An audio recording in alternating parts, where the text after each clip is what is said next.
வணக்கம் நண்பர்களே. இன்று நம்ம வாழ்க்கையில் அடிக்கடி காணப்படும் ஒரு மரத்தின் சிறிய வெள்ளை மலரை பற்றி பேசப் போகிறோம். அதுதான் முருங்கை மரம். அதன் முருங்கை பூ. நாம் சாம்பாரில் முருங்கை காயை அடிக்கடி பயன்படுத்துவோம். ஆனால் இந்த முருங்கை மரத்தின் பூ கூட அதே அளவுக்கு, சில சமயம் அதைவிடவும் உடலுக்கு நல்லது என்பதே தெரியுமா?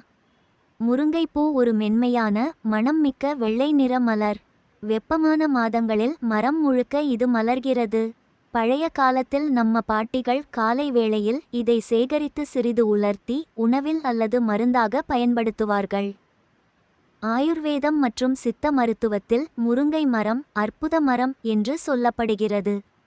ஏனெனில் அதன் இலை, காய், பூ, பட்டை, விதை எல்லாம் நம்ம உடலுக்கு நன்மை தரும் தன்மை கொண்டவை.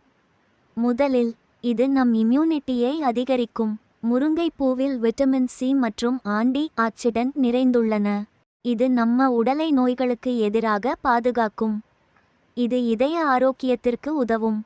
முருங்கைப்பூ தண்ணீர் அல்லது டீ குடித்தால் கொலஸ்ட்ராலை குறைத்து இதயத்தை ஆரோக்கியமாக வைத்துக்கொள்கிறது. மரப்பாட்டை சரி செய்யும். உணவு சாப்பிட்ட பிறகு வயிற்றில் வீக்கம் இருந்தால் முருங்கைப்பூ ரசம் குடித்தால் உடனே நிம்மதி கிடைக்கும். சர்க்கரை நோயை கட்டுப்படுத்தும். முருங்கைப்பூ கஷாயம் இயற்கையாகவே சர்க்கரை அளவை குறைக்கும் திறன் கொண்டது. மன அமைதி மற்றும் நல்ல தூக்கம் தரும். இரவு முருங்கைப்பூ பாலை குடித்தால் மனம் அமைதியாகி நிம்மதியான உறக்கம் வரும். தோல் மற்றும் முடி ஆரோக்கியம். இது இரத்தத்தை சுத்தம் செய்து முகத்தில் ஒளிவீச்சை அதிகரிக்கிறது. முடி உதிர்வை குறைத்து தலையில் பொடுகை தடுக்கிறது.